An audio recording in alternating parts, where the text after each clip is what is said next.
This is a recording of Financial Mythbusting with Dawn Bennett for Sunday, July 20th, 2014. You can listen to this program live every Sunday morning from 11 a.m. to 12 p.m. right here on 105.9 FM and AM 630 WMAL. Securities offered through Western International Securities Incorporated, member FINRA SIPC. The views expressed on this program do not necessarily reflect the views of this station. Proper advice depends on a complete analysis of all facts and circumstances. Listeners should consult their own financial advisors or conduct their own due diligence before making any financial decisions. You're listening to Financial Mythbusting with Dawn Bennett. It might seem crazy what I'm about to say. Sunshine, she's here, you can take a break. Here's a riddle for you. What do asset bubbles and pornography have in common? That's right, asset bubbles and pornography. And I'm just going to give you a hint. Supreme Court Justice said, and we'll talk about it a little bit later, is I know it when I see it. And that's what I think asset bubbles and pornography have in common. This is Dawn Bennett with Financial Mythbusting. Welcome. We are live today, and we have a great show. At the bottom of the hour, we have Nina Reese. And she is the president and CEO of National Alliance for Public Charter Schools. And we're going to have her talking about how financial ignorance strangles American prosperity and how schools, public schools in America need to respond, and why potentially charter schools are actually uniquely positioned to help. You know, I think we do suffer from economic and financial illiteracy here. And for the past decade, we've allowed people into the office that essentially have, and we're talking political office, that essentially have full use of our savings accounts, in my mind. And they seem to be fulfilling their own political ambitions at the expense of our present and future lives. And so we've had this decade of overspending with no plan to slow down, or better yet, no exit plan to actually stop putting this heavy burden on all Americans. You know, I call this negative behavior economic and financial illiteracy, which means I think we all need a course in economic and financial literacy. And I do want to talk to you about that. I think it's really important now that we have Nina coming in. I'd like to hear what your thoughts are. Again, we are live. So if you have any comments, give me a call at 1-855-884-DAWN, and that's DAWN, and that's 1-855-884-3296. Also, if you want to become a fan of Financial Mythbusting, all you need to do is like us on Facebook at Financial Mythbusting, or follow us on Twitter at Dawn Bennett FNB on Twitter. And if you have any questions on your portfolio, you can call during this hour, or you can actually email us the old-fashioned way. And all you need to do actually is go to BennettGroupFinancial.com, click on the Contact Us in the upper right-hand corner of the page, and we'll actually answer you in this show or an up-and-coming show. And one last thing I want to remind everybody is that we are going into syndication. And we're really excited about that. So we're going to be going through dozens of stations throughout America and Canada. And so make sure you stay tuned. It's actually starting mid-August. We were initially going to start at the end of July, but now it's mid-August, and that's the firm start date. And it's going to be from 10 to 12. It's going to be a 2-hour show. So if you can't seem to get enough of me and my thoughts and want to hang out for 2 hours with me, that would be great. So, again, it's going to be through radioamerica.org, and all you need to do is go to that station, and you can also stream from there as well if you want to listen to the show that way if you can't make it live. So here's what I'm thinking. I wanted to ask everybody out there about financial literacy, because to my mind, it is actually the key to economic recovery in the United States. I mean, imagine this, American youth gaining knowledge and skills in money management that can help the economy now and in the future. I mean, again, think about this. I mean, we're in a country now where it doesn't even feel like the White House understands how to balance a budget. Congress doesn't understand how to balance a budget. The Federal Reserve doesn't understand how to balance a budget. You know, I honestly believe that we are suffering from economic and financial illiteracy. So, here's my question to you. Do you think that schools should start teaching financial literacy? Or is it the job of the parents? Or is it the job of the American people to start wanting to teach or making sure that people in position are actually, or political position of power, actually understand finances? Give me a call at 1-855-884-DAWN, and that's 1-855-884-3296. Again, I honestly believe that financial literacy begins at home. And then it should begin at school. We didn't have it at school. My parents taught everything to us, and they were very open about the process. So I was very thankful. They didn't give me too much information. I didn't know how much they had in assets, but they certainly told us how they got there, the bills that they paid, the budget that we had. So I'm asking you, did you teach your kids financial management at home? Did you teach them how to handle money? And if you did, how did you do it? Give me a call at 1-855-884-DAWN, and that's DAWN, and that's 1-855-884-3296. I mean, most American kids, when they graduate from high school, don't even know the basics about money. This is most American kids. So as a result, they run up big credit card bills, they go to college, build up massive debt, and then they spend the rest of their lives trying to pay it off. Now, that's just not right. If they had had somebody teaching them the basics about money, about how to budget, and how to spend money and how to spend less than what you earn, then maybe they wouldn't get themselves into the situation. So, do you think that handling money is the type of life skill that's being overlooked in the American education system? Did you learn about how to handle your finances on your own, or did you learn it through struggle? I want to hear from you. I'm at 1-855-884-DAWN, and that's 1-855-884-3296. And as I'm waiting for you to call, I'm going to talk about the riddle that I posed to you and what I saw this week. I mean, again, my riddle is, what do asset classes and pornography have in common? So what happened this past week to kind of get me to that place is a very telling thing, I think. There was this unknown public company with the symbols of CYNK, and it's pronounced Cynic, and it's Cynic Technology, and they ran up from 6 cents per share in June of last month, June of 2014, to last week as high as $21 per share in a month. And by the way, at $21 per share, that's a $5 billion valuation for the company at its very peak. The thing is that it only has one employee, a $1.5 million loss in the books from last year, a really unappealing website, you should go see it, and one major shareholder that owns 90% of the equity in the company. Oh, yeah, and one other thing, it's based in Belize, which is in Central America, and it's registered in Nevada. And it's up 36,000% since June of 2014. Let me just say, it's impossible to justify the reasons it shot up through the roof, but it happened. So, my main takeaway from this past week is that what is happening now, like with companies like Cynic Technology, and there are a few more of these, it's one of those things most people agreed was a major cause of the last financial crisis. Yet back then, no one saw the problem coming, and that problem was asset bubbles. So, now back to the riddle. What do asset bubbles and pornography have in common? And I gave you a hint. I told you the famous quote. I know it when I see it. It came from a Supreme Court justice, and this is where I'm coming from. 50 years ago last month, a United States Supreme Court decision regarding pornography was handed down in 1964. The case was Jacobellis versus Ohio, and it was argued whether a French film with sexual content could be banned by the state of Ohio because of its obscenity laws. Now, according to Supreme Court Justice Potter Stewart, the film was not hardcore pornography, and how he determined that was that he said, his most famous quote, and actually one of the most famous quotes in law, was that, I know it when I see it. I mean, Justice Potter Stewart explained that although he could not define what hardcore pornography was, again, he infamously said, I know it when I see it. And that's how some smart people out there feel about today's market's asset bubbles. Asset bubbles are in almost every asset class now, yet no one seems to want to acknowledge them.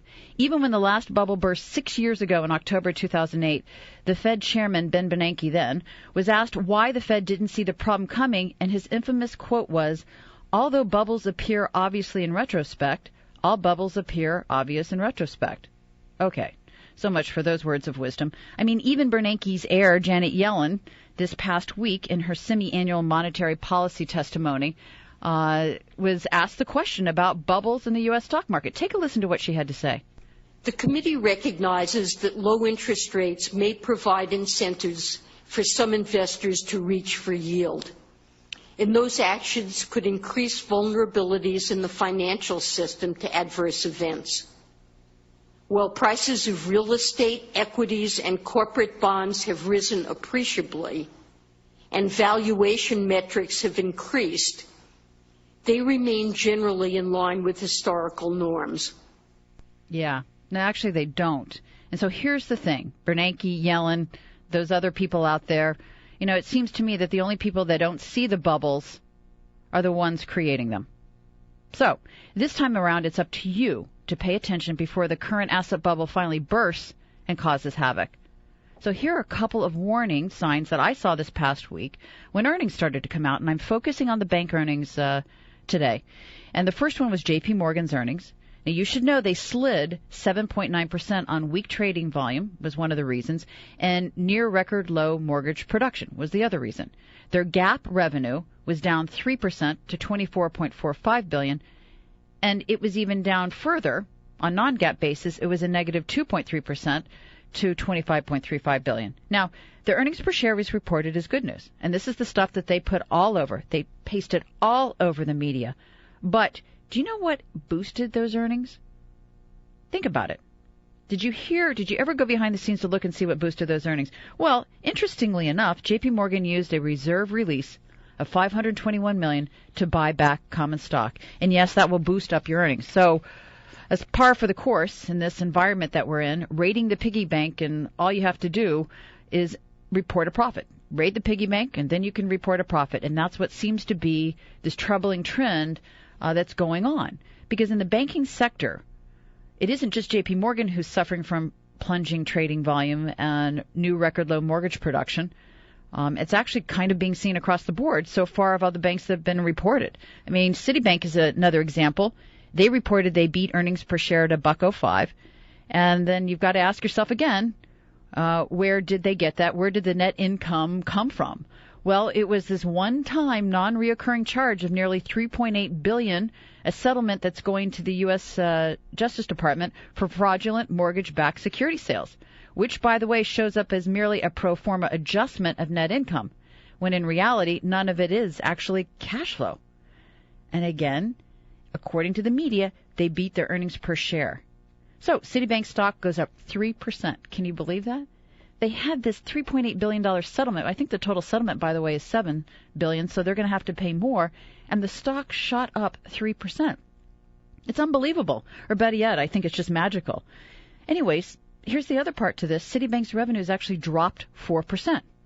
So, just to finish up my opinion about last week and where I know it when I see it moment. Carl Icahn was on CNBC this past week, and I consider him the poster child for leverage buyouts. And you know what he said? Quote, unquote, I'm very nervous about the U.S. equity markets. You know, it seems to be the older, smarter money and the older, smarter market pros that are actually telling you that this gig is up. Because right now, potential costs have crossed potential benefits in the marketplace, and there's no way to regain them again. So when you hear people like that basically saying, I know it when I see it, you do need to pay attention to it, because that's the type of thing that will actually save you from going through another correction. And when big banks like Citibank or J.P. Morgan are having reduced and lower revenues every single solitary quarter for the last 2 years, and their earnings per share are only going up and having a positive response because they've adjusted something in their balance sheet, that isn't a good investment. So you need to keep that in mind. So back to my question. You know, is this a place here in America? Are we headed in America where we, fall victim, I think, to not understanding that financial literacy will help us? And I want to hear from you. I'm at 1-855-884-DAWN, and that's 1-855-884-3296. And I want to take Ken and Bowie. Hi, Ken. How are you? Not too bad stuff, Dawn. In answer to your question, we definitely have a serious problem in terms of financial literacy. We've had that for about the last 40 years going on, and it seems to be getting worse.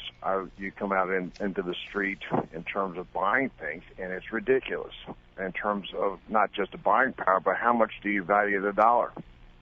It's been like that for a long time. It is true. Let me ask you something. Did your parents teach you about your financial education, or did your school, or did you just learn it through a struggle? Partly from, call it all of the above. Okay. I was involved in a family business for many years, so and that was good. I knew what that was. I knew what that was about, and then some from schooling, and then just said, look, just common sense, kitchen table values in terms of what money's about. Well, at least you had the opportunity to work in a family business. I mean, that's tremendous experience. It's a realistic experience. So you did hear about having to make budget, having to make payroll, having to pay bills on time. You heard about all of that. Oh, yeah. Yeah, it was, interesting time from time to time. Oddly enough, the Supreme Court justice was one of my customers. Isn't that funny? Well, boy. Well, thanks, Ken, for giving us a call. We're going to head into break, and when we get back, we're going to be talking more about financial literacy or illiteracy here in America. This is Dawn Bennett with Financial Mythbusting. We'll be right back. 105.9 FM and AM 630 WMAL. This is Financial Mythbusting with Dawn Bennett. I mean, you have to ask yourself, is financial literacy the key to our economic recovery here in the United States? I mean, without any form of knowledge, all we have is ignorance. And that's what it feels like we've got going on in Washington. It's also a lack of true wisdom if you don't go to school. I mean, ignorance also implies a lack of compassion. And there just seems to be this lack of compassion coming out of Washington when it comes to our economy. If they're okay, they don't really care about us. I mean, ignorance is actually a very self-centered approach towards anything, which I think leads to a much more destructive approach to life. And unfortunately, that's how I'm seeing the financial situation here in America. So, is this where we're headed in America, a place where we fall victim to illusions of permanence and materialism, where we actually don't understand how to balance out a balance sheet? I want to hear from you. I'm at 1-855-884-DAWN, and that's 1-855-884-3296. I'm going to take Wayne in Fredericksburg. Hi, Wayne. How are you? I'm always good. Good. So what are you thinking? Did you, by the way, were you taught financial literacy at home, or did you just learn it through the School of Hard Knocks? I've learned it through trial and error a little bit, and then I had a mentor that kind of helped me learn some things. But financial literacy, people in power seem to spend more money on what we don't need rather than what we need. Right. And a lot of it seems to be idiocy. And any good person in power goes through college, and I think it rather should be a required college class. You would think so. I mean, think about this. If Janet Yellen or Ben Bernanke were actually taught some type of financial economic literacy, you think they would have, that we actually wouldn't be in this mess today. Or actually last Tuesday, Yellen would admit that those were asset bubbles. And the action would be different coming out of the Federal Reserve. Wayne, are you there?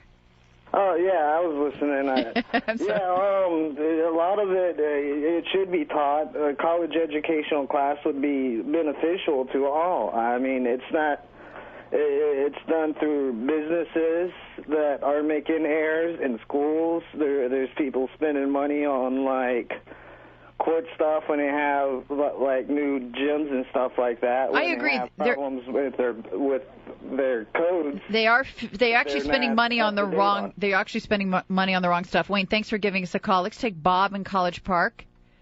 Hi, Bob. How are you? Good. So what do you think? Do you think that we suffer from illiteracy, economic and financial illiteracy here in America?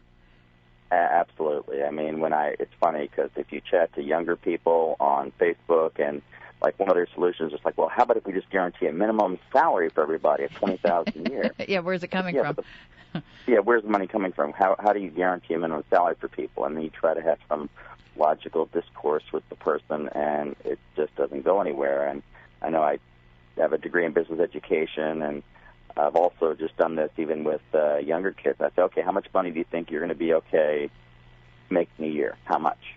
And they say, $100,000. I say, okay, well, let's figure that out. Okay, after taxes, that's $60,000. Oh, were you going to have a place to live?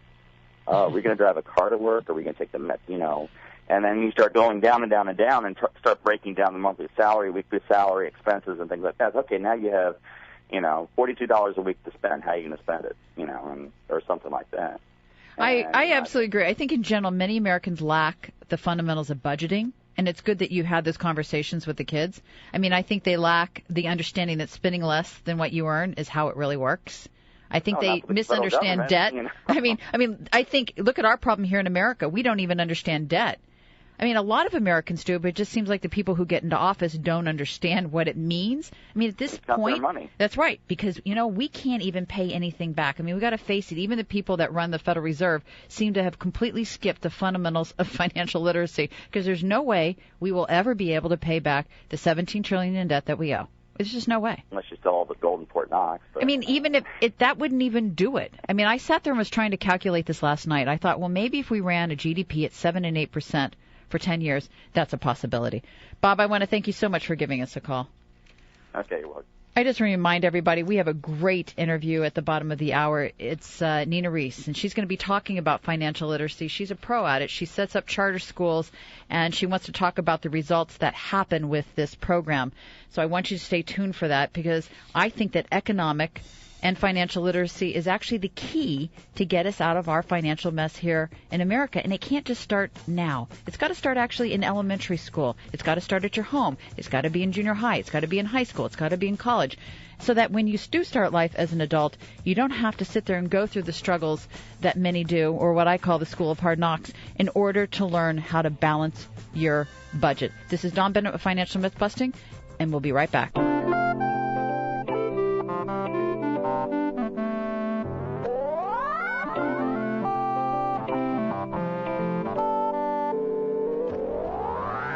You're listening to Financial Mythbusting with Dawn Bennett. So Nina Reese is here. Reese is the president and CEO of the National Alliance for Public Charter Schools. Previously, she served as the first assistant deputy secretary for innovation and improvement at the U.S. Department of Education. Now, in this capacity, she oversaw the administration of 28 grant programs supporting 1,300 projects and was responsible for spearheading innovative federal programs and policies such as school choice, charter schools, alternative routes to teacher certification, and school leadership. Nina has also authored more than 24 policy briefs, and her articles and opinions have been published in the New York Times, the Wall Street Journal, and the Washington Post. Reese's mission in all this is to help build an American education system that equips every child to achieve his or her born potential and to prepare all students for success in the 21st century, which is why she's championing the cause for charter schools, because in many ways they are even outperforming public schools. And this is where I want to start today. Nina, welcome to Financial Mythbusting. Thank you so much for having me. So given our general education system in the United States, can American children today be competitive, global American adults tomorrow? So it depends on where you are living and what schools you're sending your child to. So in many of our communities, unfortunately, the quality of our education system is not as competitive as we need it to be in order to compete with a lot of the students in other countries. And they have the difference between now and, say, 20, 30 years ago was that we could afford to only educate a few and have them be competitive against countries like South Korea, China, and Singapore. But today, with kind of a global marketplace and the competition, the increasing competition for jobs coming from all over the globe, it's going to be much more important for more of our students to not only master the skills but also graduate college with the abilities to run businesses and have the intellectual capacity to create jobs rather than to be an employee. So many educators actually feel their job is just to teach students how to think, how to read, how to do math. But don't you think that they should be teaching them basic life skills? In our case, I'm a financial advisor, and we talked today in our show about financial literacy and economic literacy. I mean, where do you come down on that divide? Well, it should be both. I mean, you need to make sure that you know the basics. The life skills, of course, are crucial, but, if you focus teachers on too many things, nothing gets done. So I think you got to start with the basics. Again, depending on the community that you live in, some students can afford to do more than the basics and be pushed a little bit further. But in a lot of inner-city communities, you have to start with the basics of math and reading at an early age. Make sure that they have high-quality teachers in these schools so that ultimately they can benefit from some of the other things that are important to succeed in life. But to your point, though, I mean, there are a lot of soft skills that can also be acquired in our schools. There's great body of research, thanks to Angela Duckworth and others, looking at how to build resilience, and perseverance in students at an early age, because ultimately the students who do well after they graduate from high school and college are the ones who persevere and don't give up easily.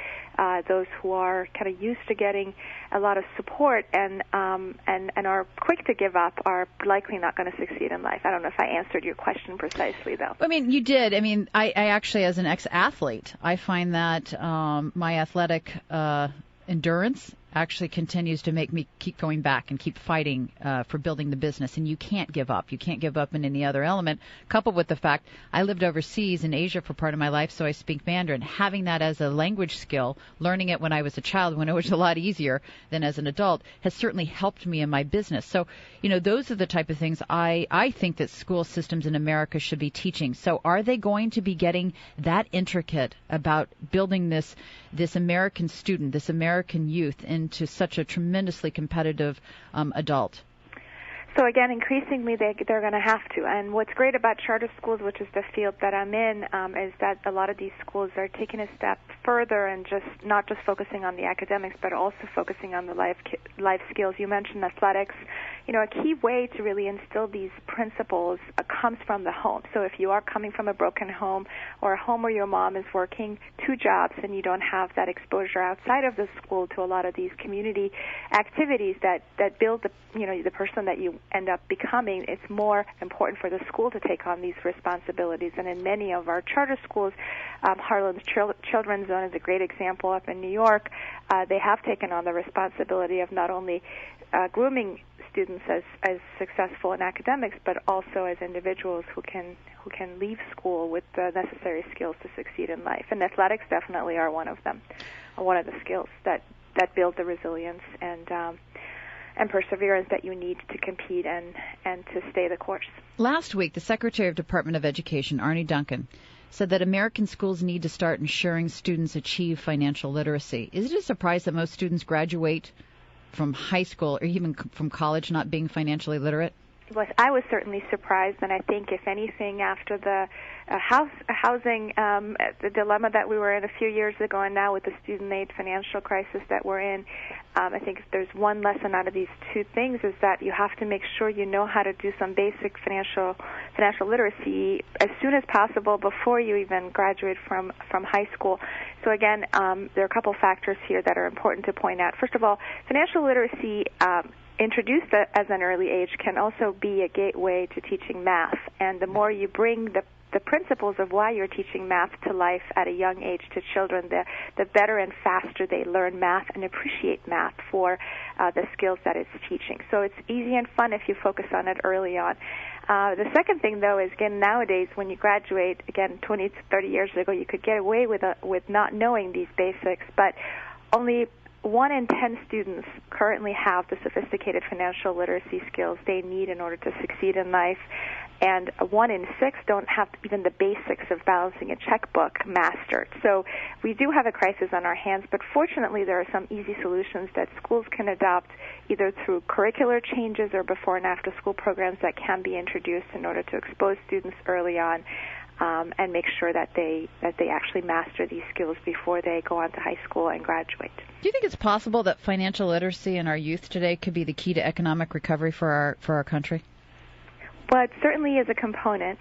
The more you know about savings, the more you know about not going into debt too much. I mean, these are all things that are important to your success in life. And again, our Social Security system is not going to be quite as lucrative as it is for some older Americans now. So the notion of saving enough, the fact that people are living much longer lives. I mean, these are all factors that are associated with a changing demographic and lifestyle. So I think these are all components that are going to lead to a healthier economic recovery and also a happier life, right? Yeah. I mean, do you think that financial literacy, given the difficulty we're in here right now, our economy is having right now, is going to continue to take a back seat until it's seen as a legitimate academic discipline? So So again, the fact that the Secretary of Education brought attention to this issue, April was Financial Literacy Month, so the fact that so many entities are, focusing on financial literacy, and there's a month associated with teaching it is important. There are also a lot of platforms that have been created over the years. There's an organization called Operation Hope that has been focused on this issue for quite some time. So the more attention you bring to this issue, we are very, we're a country that kind of, once you notice there's a problem, you try to address it quickly, and this is one of those things that can be quickly and easily addressed. Only 4 states right now require financial literacy for students to have mastered before they graduate, so hopefully more states will try to build it into their curriculum. But again, the more you notify parents about the need for financial literacy and the more educators are aware of the tools at their disposal outside of the classroom, the easier and faster you can then address the issue. Now, is the charter school system addressing this issue? Do you have courses that are required for students? No, so charter schools, they've been around for about 20 years. These are independent schools that operate outside of the school district infrastructure in many cases, and they have a degree of independence in exchange for raising student achievement. So with that independence, they can come up with new ways of teaching and learning, and they can also adjust to these types of needs very quickly. Here in D.C., there's a school called Two Rivers that has a 6-week financial literacy course that has led to the school's success in math, for instance. So we have a few examples of charter schools that have done a very good job with financial literacy, and we've been promoting what they do. But there is no, central command post for the charter school movement. These are independent schools, often run by entrepreneurs who come to this space with an aspiration to do things differently. So depending on the focus of the school, they're going to focus on very different things. But again, once you have examples of successful charters that are doing something like this differently, there are a lot of other charter schools that are going to focus on them. So one of the things we've been trying to do is promote the concept of financial literacy so that more of our schools are looking at how they can instill these in their curriculum. And as I said earlier, it's once you have it in place, if you do it, if you stick to it and you implement it the right way, it can have a huge impact on your math test scores, which is one of the measurement sticks in all of the state accountability systems right now. So can you briefly talk about how charter schools are faring under the Obama administration? I know President Obama has spoken a great bit about exploring education reform ideas. I'm just wondering, are charter schools among the reforms he's embracing? Absolutely. So he has been a supporter of charter schools since he took office, and over the years he has visited a number of charter schools and used his bully pulpit to really promote the concepts within charter schools. Of course, as an advocacy organization, we always think that the president can do a lot more, especially on the financial side. One of the key things we need as a movement is growth, and the only way to grow the number of charter schools is by offering more seed funding to start these new schools. Right now we have over 1 million student names on charter school wait lists, so the demand for charter schools has also grown substantially over the years. We have about 6,500 charter schools right now serving a little over 2.5 million students in 42 states and in Washington, D.C. So making sure that, there's funding on the table to create and replicate our successful schools is extremely important to the success of our movement and ultimately the success of the students who stand to benefit from it. Nina, your parents did something very brave. I think that in turn has inspired you to devote your life's work to championing this cause for charter schools. Would you mind sharing your story, your personal story, with our listeners? Sure. So, I'm an immigrant. I moved to the U.S. in 1983 from Iran after the revolution and the war with Iraq. And one of the reasons my parents left Iran was for my own education, my education, my brother's education. And they gave up a lot to come to this country. And I think one of the things you quickly notice when you're here, though, is the opportunities at your disposal and how easy it is to access these opportunities if you have a good education.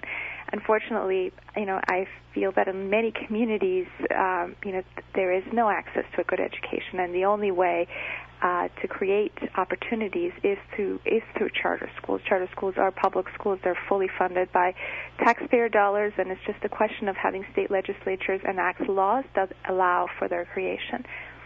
So no conversation on education, I think, can be complete without some discussion of Common Core. Can you super quickly explain what Common Core is and how it's going to impact this new drive to teach the basics of finance and how it's impacting what you're doing too?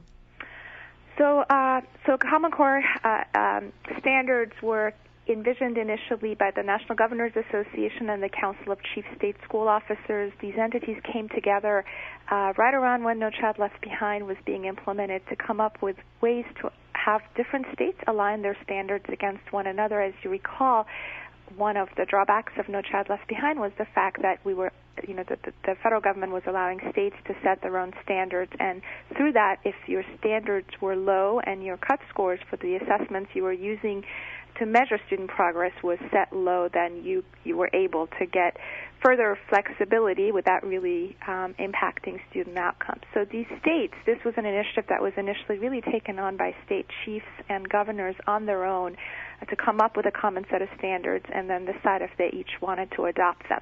A lot of these standards are actually rooted in what states have already done, so it was taking the best of what a lot of different states had done to create a rubric for a national set of standards. What complicated the problem, though, is that when the Obama administration took office, they incentivized adopting Common Core standards through federal funding. Mm-hmm. So as a result, there's a perception that these are federal standards and that many states were coerced into adopting the standards. And so as a result, now you have a few states that have decided not so much to give up the standards, but to not adopt the assessments associated with these standards, because there was also some funding on the table to create these assessments. One thing I should just mention to you about the assessments is that I actually think the assessments are much more important than the standards themselves. You can have high bars, you can have aspirations to hit certain goals, but if you don't have a good tool to measure your progress against those standards, and if you're not tough around, where your cut scores are going to be to make sure students are in fact proficient and so forth, the standards become meaningless. So many states have decided to, or a handful of states have decided not to adopt the assessments associated with the standards or come up with their own assessments. And so the verdict on how effective the standards are going to be in these states, in my opinion, is still very much out. What's unfortunate about the debate on Common Core, first of all, is it has captured media headlines over and over, and I understand it's an interesting story because of the philosophical divide and some of the issues at hand. But what it's missing, though, is that in this day and age, we really should actually be aspiring to even higher international standards. The test that you mentioned earlier. I agree. Around financial literacy and how we're not competitive with China and Singapore and some of these other countries. I mean, to me, ultimately, we should be aspiring to become better at those tests, and this is missing the mark in some instances. And that's where the bar should be. Exactly. Nina, I want to thank you so much for being on Financial Mythbusting. This is Nina Reese. She's the president and CEO of the National Alliance for Public Charter Schools, and I wish you the best in your endeavor. When we get back, we're going to be talking about, again, the weakening dollar, and something happened last week that I think is, game over for the dollar. Stay tuned.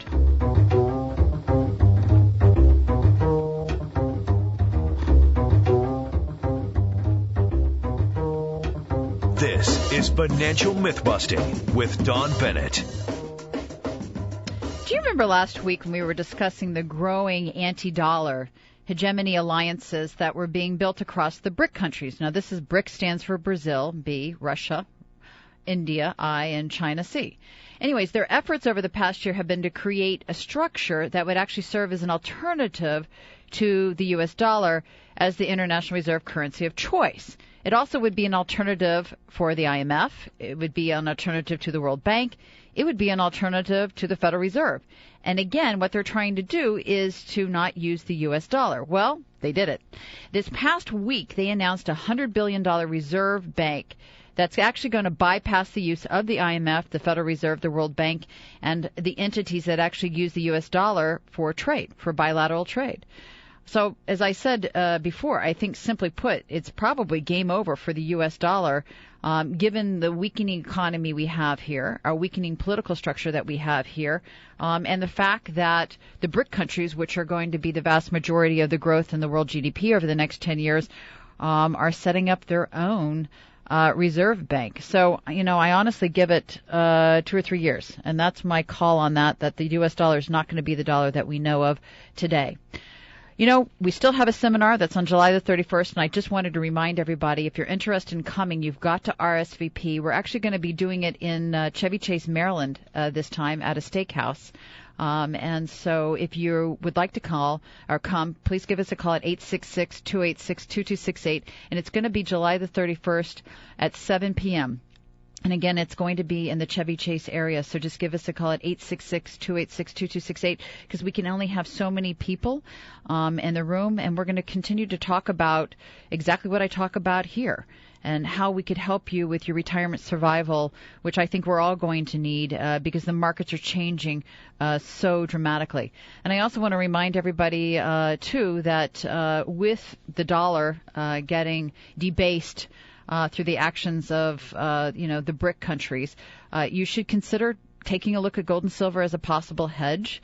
And we also offer the ability to buy gold and silver coins or bars through my company. And you can, again, give us a call at 866-286-2268, or you can just email us at info@bennettgroupfinancial.com, and we can walk you through that. You can hold the gold and silver coins or bars at your home, or you can actually put them in an account. We have people that actually set up their IRA accounts and put gold and silver bars in them because that's how they choose to want to hedge their portfolio against what I think is a de-dollarization of the world that we're heading into over the next 2 to 3 years. Seminar and gold, 866-286-2268, or seminar and silver, 866-286-2268. And this is Dawn Bennett with Financial Mythbusting, and this is where politics and the economy intersect. Until next week. What happiness is.